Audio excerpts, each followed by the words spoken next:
उमापति महादेव की जय। मास पारायण का तीसरा अध्याय, भोले बाबा की शादी। इसके पहले भोले बाबा का एक सुंदर सा भजन। बोलो उमापति महादेव की जय, शंकर भगवान की जय। भोले बाबा बारात लेकर आते। बैल चढ़ कर भोले ससुराल चले, बैल चढ़ कर भोले ससुराल चले, बैल चढ़ कर। देखो अटपट बाराती को संग ले चले, देखो अटपट बाराती को संग ले चले, बैल चढ़ कर भोले ससुराल चले, बैल चढ़ कर। ढोल मृदंग सहनाई बजने लगी, ढोल मृदंग सहनाई बजने लगी, भूत प्रेतों की डोली अब सजने लगी, भूत प्रेतों की डोली अब सजने लगी। दूर बारात लेकर के जाना भी है, दूर बारात लेकर के जाना भी है, ब्याह शंकर उमा का रचाना भी है, ब्याह शंकर उमा का रचाना भी है। डोली सज के बैल चढ़ कर भोले ससुराल चले, बैल चढ़ कर। जब नगर बीच बारात आने लगी, जब नगर बीच बारात आने लगी, दर्शकों की है भीड़ अब छाने लगी, दर्शकों दर्शन करने के लिए नगर के लोग भोले बाबा की बारात आ रही तो सब देखने आ रहे हैं। दर्शकों की है भीड़ छाई हुई, देख भूतों को जब सब भागने लगे, देख भूतों को जब सब भागने लगे, अपने महलों में जाकर को छुपने लगे, अपने महलों में जाकर के छुपने लगे। बड़े प्रशंसा से भोले बाबा की बारात देखने आए, भूत प्रेत को देखकर अपने अपने घर जाके छुपने लगे। बैल चढ़ कर भोले ससुराल चले, बैल चढ़ कर। आहिमांचल ने बारातियों का स्वागत किया, आहिमांचल ने बारातियों का स्वागत किया, जैसे थे देवता वैसा आसन दिया, जैसे थे देवता वैसा आसन दिया। देख कर मैना रानी यूं बोली तभी, भोले बाबा को देखकर मैना रानी बोल रही, देख कर मैना रानी यूं बोली तभी, मैं न ब्याहूंगी बेटी को इससे कभी, मैं न ब्याहूंगी बेटी को इससे कभी। बैल चढ़ कर भोले ससुराल चले, बैल चढ़ कर। आके नारद ने मैना को समझाया है, आके नारद जी ने मैना पार्वती की मैया को समझाया, आके नारद ने मैना को समझाया है, ब्याह शंकर उमा का रचवाया है। कहते गोपाल बेटी विदा हो चली, कहते गोपाल बेटी विदा हो गई, लौट बारात कैलाश पर आ गई, लौट बारात कैलाश पर आ गई। बैल चढ़ के भोले ससुराल चले, बैल चढ़ कर, बैल चढ़ कर भोले ससुराल चले, बैल चढ़ कर।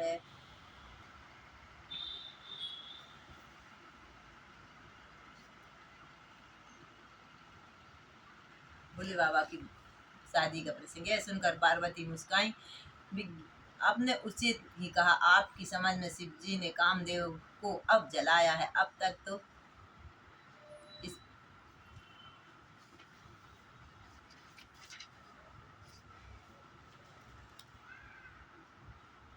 देवताओं के समाज में भोले बाबा की बारात आई। विष्णु भगवान को देखकर तो सबको बहुत अच्छा लगा कि बहुत अच्छी बारात है शिव।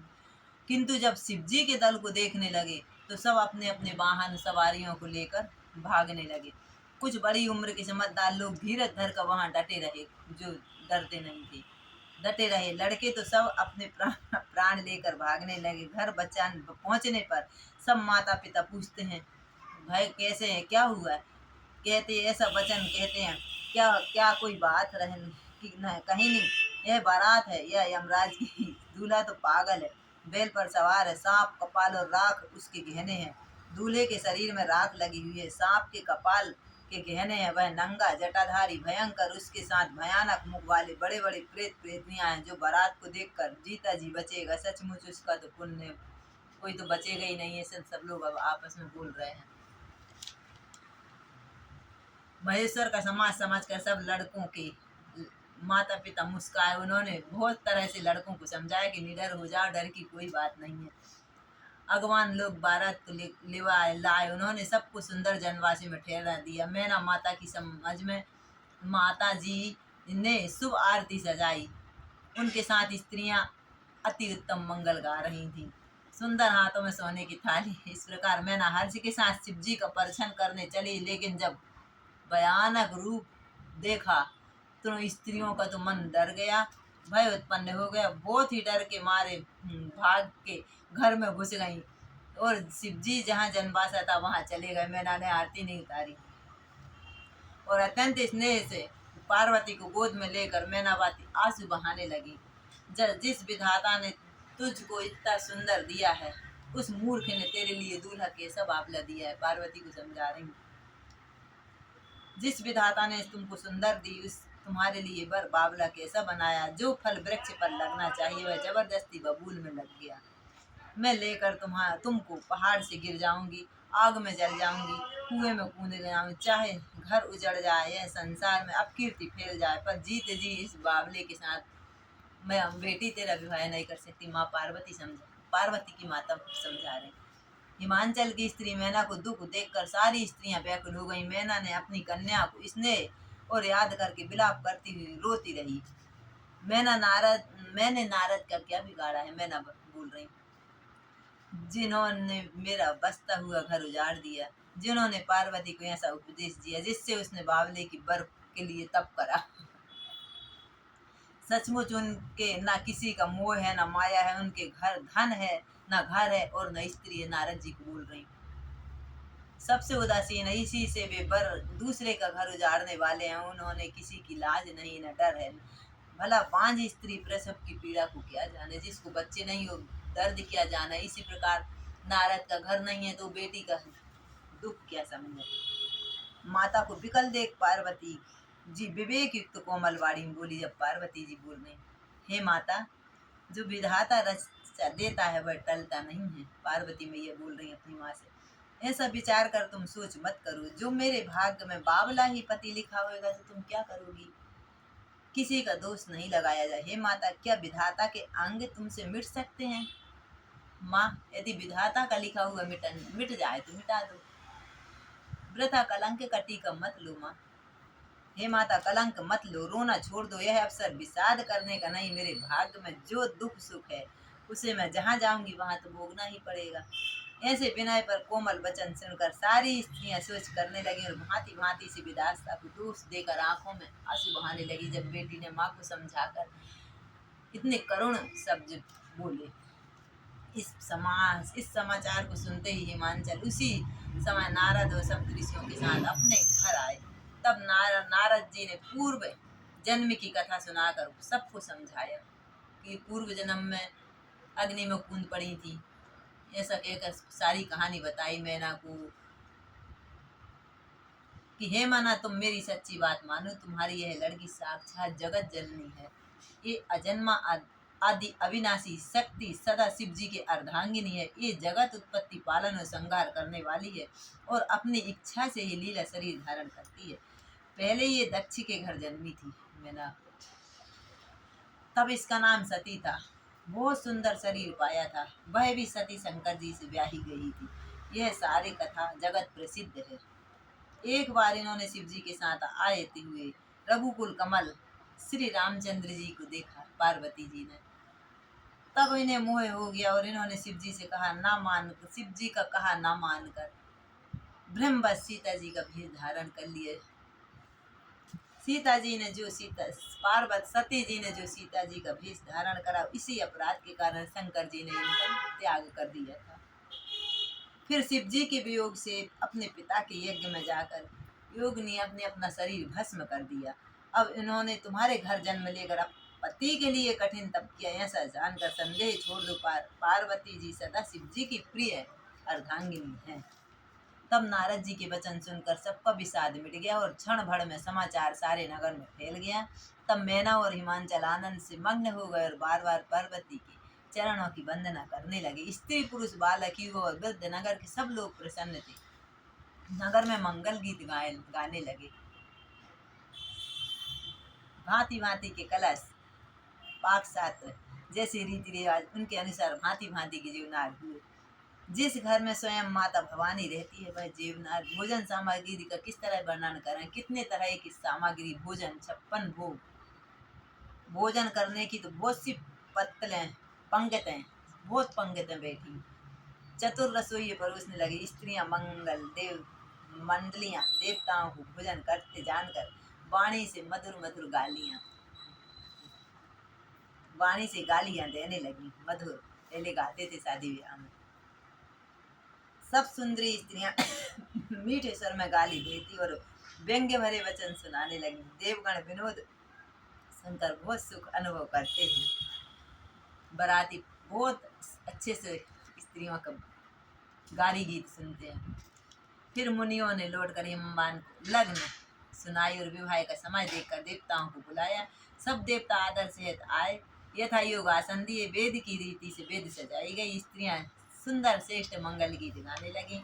वेदिका पर अत्यंत सुंदर दिव्य आसन जिसकी कोई सुंदरता वर्णन कर ही नहीं सकता, क्योंकि वह स्वयं ब्रह्मा जी का बनाया हुआ था।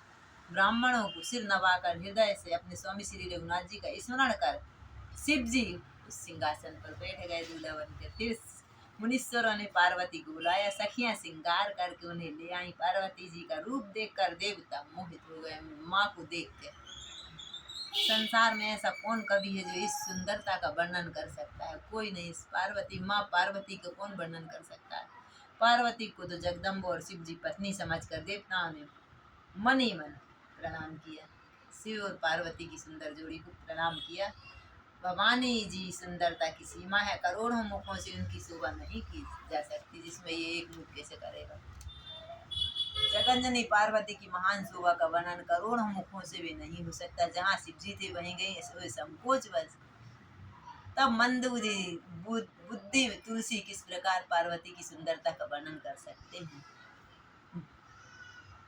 शोभा की खान माता पार्वती मंडप के बीच में जहाँ शिव जी थे वहां पर बैठे थे। मुनियों की आज्ञा से शिव जी और पार्वती जी ने गणेश जी का पूजन किया। मन में देवताओं को अनादि समझकर कोई इस बात को न शंका करे कि गणेश जी कहाँ से आ गए। गणेश जी तो पार्वती की शादी के बाद आना था, कहाँ से आए? अभी विवाह से पूर्व ही कहाँ से आ गए? वेदों में विवाह की जैसी रीति कही गई महामुनियों ने वह सब रीति करवाई। पर्वतराज हिमांचल ने हाथों में कुश लेकर कन्या का हाथ पकड़कर उन्हें भवानी शिव पत्नी जानकर शिव जी को अर्पण कर दी। कन्या पार्वती कन्यादान कर दिया। जब महेश्वर शिव जी ने पार्वती का पानी ग्रहण किया तब इंद्र आदि सब देवता हर्ष से बड़े हर्षित हुए। श्रेष्ठ मुनिगण वेद मंत्रों का उच्चारण करते हैं शिव जी की जय जयकार करने लगे। अनेक प्रकार की बाजने बाजे लगी। नाना प्रकार के फूलों की वर्षा होने लगी। शिव पार्वती का विवाह हो गया। सारे ब्रह्मांड में आनंद छा गया। दास दासी रथ घोड़े गाय वस्त्र मणि आदि अनेक प्रकार की अन्य सोने की बर्तन गाड़ियों में लद कर पार्वती जी की विदा होती है। जब बहुत प्रकार से दहेज देकर फिर हाथ जोड़कर हिमवान ने कहा, हे शंकर जी आप पूर्ण काम है, मैं आपको क्या दे सकता हूँ? एक बेटी को पिता क्या दे सकता है? इतना कहकर शिव जी के चरण कमलों को पकड़कर रह गए। तब कृपा की सागर शिव जी ने अपने ससुर का इस प्रकार समाधान किया। फिर प्रेम पूर्वक मैना ने शिव जी के चरण पकड़े और कहा, हे नाथ यह उमा मुझे प्राणों की प्यारी है बेटी, आप इसे अपने घर की टहलनी बनाइए, इसके अपराध को क्षमा करते रहिएगा। अब प्रसन्न होकर मैं यही वर दीजिए। शिव जी ने बहुत तरह से अपनी सास को समझाया। तब शिव जी के चरण कमल सिर नवाकर घर गई। फिर माता ने पार्वती को बुलाकर गोद में बैठाकर सुंदर सीख दी। हे पार्वती, तुम सदा शिव जी के चरण की पूजा करना।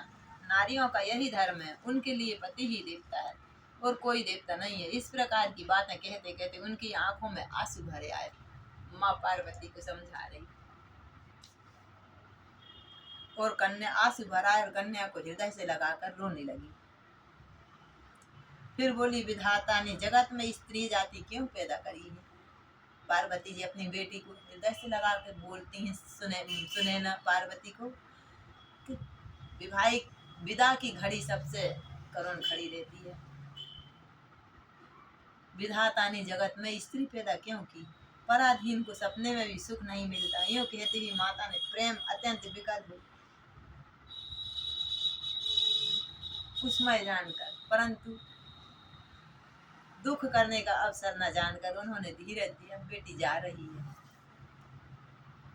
मैना ने बार बार मिलती हैं और पार्वती के चरण कमलों को पकड़कर गिर पड़ती हैं। बड़ा प्रेम है, कुछ वर्णन नहीं किया जाता। भवानी सब स्त्रियों से मिलकर भेंट कर अपनी माता के हृदय से लिपट जाती हैं बार बार। पार्वती जी माता से फिर मिलकर चली। जब किसी ने उन्हें योग्य आशीर्वाद दिए, पार्वती फिर कर माता की ओर देखती हैं। तब सखियां उन्हें शिव जी के पास ले गई। महादेव जी ने यह आचकों को संतुष्ट कर पार्वती के साथ कैलाश चले गए, विदा हो गए। सब देवता प्रसन्न होकर फूलों की वर्षा करने लगे और आकाश में सुंदर नगाड़े बजने लगे। जब हिमवान ने अत्यंत प्रेम से शिव जी को पहुंचाने के लिए साथ चले, वृषकेतु ने बहुत तरह से संतोष कराकर उनको विदा कर दी। पर्वतराज हिमालय तुरंत आ गए। उन्होंने सब पर्वतों पर को और सरोवरों को बुलाया। हिमवान ने आदर दान दिया। बेटी की शादी के बाद सबको बुलाकर उन्होंने सबको सम्मान से जो जिसको भेंट करने लायक थी भेंट दी। तब शिव जी कैलाश पर्वत पर पहुंचे। तब सब देवता अपने अपने लोगों को चले। तुलसीदास जी कहते हैं, पार्वती और शिव जी जगत के माता पिता हैं, इसलिए मैं उनके श्रृंगार का वर्णन नहीं कर सकता। माता पिता के शिव पार्वती विविध प्रकार के भोग विलास करते हुए अपने गणों सहित कैलाश पर रहने लगे, नित्य नए विहार करते। इस प्रकार बहुत समय बीत गया। तब 6 मुख वाले पुत्र स्वामी कार्तिकेय का जन्म हो गया। माता ने एक पुत्र को प्राप्त कर। बड़े होने पर युद्ध तारकासुर को मारा। वेद शास्त्र और पुराण में स्वामी कार्तिकेय की जन्म की कथा प्रसिद्ध है और सारा जगत उसे जानता है। सदानंद स्वामी कार्तिकेय के जन्म, कर्म, प्रताप और महान पुरुषार्थ को सारा जगत जानता है, इसलिए मैंने वृषकेतु शिव जी का पुत्र का चरित्र सापेक्ष में ही कहा है। शिव जी पार्वती के विवाह की इस कथा को जो स्त्री पुरुष गाएंगे, सुनेंगे, उनका कल्याण होगा और विवाह आदि मंगलों में सदा सुख पाएंगे। जो भी इस कथा को, जिस किसी के घर विवाह होता है, इस कथा को करते हैं तो बहुत शांतिपूर्वक विवाह होता है, बहुत अच्छे से होता है। गिरजापति महादेव का चरित्र समुद्र के समान अपार है, उनका पार वेद नहीं पा सकते। तब अत्यंत मंद बुद्धि गंवार तुलसीदास जी उसका वर्णन कैसे करते। शिव जी के रसीले और सुहावने चरित्र को सुनकर मुनि भरद्वाज ने बहुत ही सुख पाया। कथा सुनने की उनकी लालसा बढ़ गई, नेत्र में जल भर आया। शंकर जी का विवाह हो गया। माँ पार्वती अपने कैलाश पे आनंद से रहने लगी।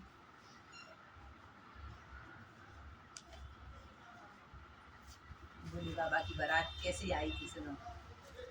आई शिव जी की बारातिया हिमांचल नगेरी, आई भोले की बारातिया हिमांचल नगेरी। कौन कौन सी आई बाराती, कैसी आई बारात, कौन कौन से आए बारात, कैसी आई बारात, कैसी दूल्हे की सूरतिया हिमांचल नगेरी, कैसे दूल्हे की सूरतिया हिमांचल।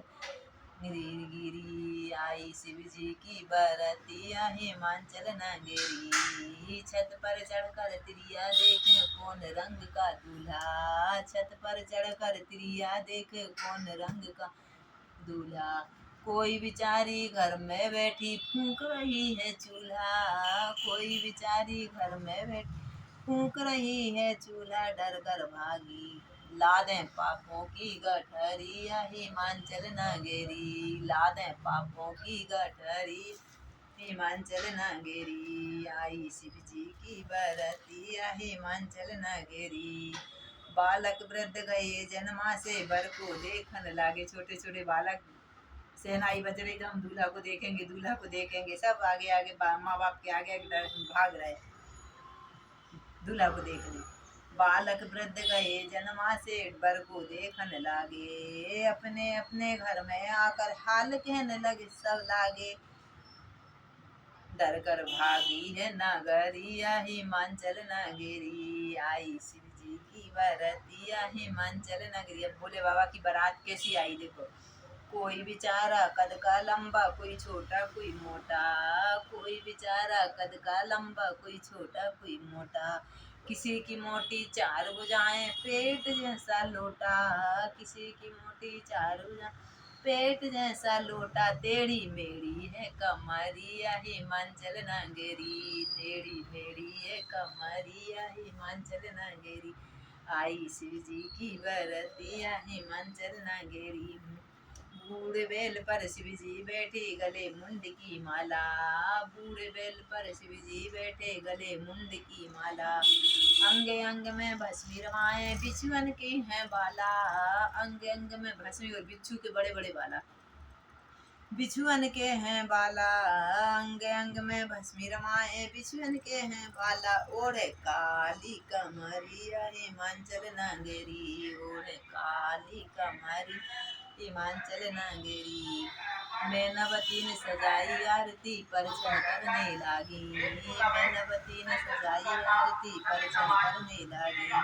शिव शंकर का रूप देख मन ही मन घबराई। शिव शंकर का रूप देख मन ही मन घबराई। कैसे बीतेगी उमरिया हिमाचल नगरी। कैसे बीतेगी उमरिया हिमाचल नगरी। आई शिव जी की बरतिया हिमाचल नगरी। पार्वती को गोद में लेकर रो रो नीर बहाए। पार्वती को गोद में लेकर रो रो नीर बहाए। नारद जी ने आकर सबको भली भांति समझाए। नारद जी ने आकर सबको भली भांति समझाए। पढ़ने लागी है भवरिया हिमाचल नगरी। पढ़ने लागी है भवरिया हिमाचल नगरी। आई शिव जी की बरतिया हिमाचल नगरी। अब नेग मांग रहे नाई बारी अपना अपना नेग मांगने लागे। नाई बारी अपना अपना नेग मांगने लागे। किसी को काला नाग किसी को बिछुअन देने लागे। किसी को काला नाग दिया, वहाँ रुपये पैसे की थोड़ी ना। किसी को काला नाग किसी को बिछुअन देने लागे। डर कर भागी है नावानिया। मंडप के नीचे से नावन पहले भाग गई। डर कर भागी है नावानिया हिमाचल नगरी। भोले बाबा की बरतिया हिमाचल नगरी। अब शिव जी को निमंत्रण दिया कि चलो साहब भोजन कर लो। तो आए सब। करन कलेवा शिव जी आए भूत प्रेत संग लाए। करन कलेवा शिव जी आए भूत प्रेत सब लाए। बगल में बैठे शुक्र शनिचर पुरुषन पेट खिलवाए। बगल में शुक्र शनिचर बैठे।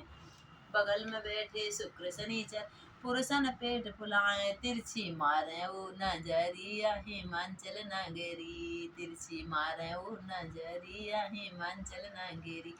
आई शिव जी की बरतिया हिमाचल नगरी। हंसी मस्त सब करने लागी गांव की सखी सहेली। हंसी मस्त सब करने लागी गांव की सखी सहेली। हंसी मस्त सब करने लागी गांव की सखी सहेली। भोले बाबा से हंसी करके पूछ रही कौन है तेरा माता पिता और कैसी तेरी हवेली। तुम्हारे माता पिता कौन है, जो महल कैसा है, कौन है तेरे माता पिता और कैसी तेरी हवेली, कैसी काशी की नगरिया हिमाचल नगरी, आई शिव जी की बरतिया हिमाचल नगरी। अब भोले बाबा कितना अच्छा बोल रहे हैं सबसे। कृष्णपुरी है शरण तुम्हारी, कृष्णपुरी है शरण, कृष्ण भाई बहन है सब नर नारी, प्रेम का मेरा नाता, भाई बहन है सब नर नारी, प्रेम का मेरा नाता। कृष्णपुरी है शरण तुम्हारी, मस्त तेरा गुण गाता, कृष्णपुरी है शरण हमारी, मस्त तुम्हारी मस्त तेरा गुण गाता। कल की किसको है खबरिया हिमाचल नगरी, कल की किसको है खबरिया हिमाचल नगरी, भोले बाबा की बरतिया हिमाचल नगरी, आई शिव जी की बरती हिमाचल नगरी, हिमाचल नगरी हो हिमाचल नगरी, आई शिव जी की बरतिया। बोलो उमापति महादेव की जय, शंकर भगवान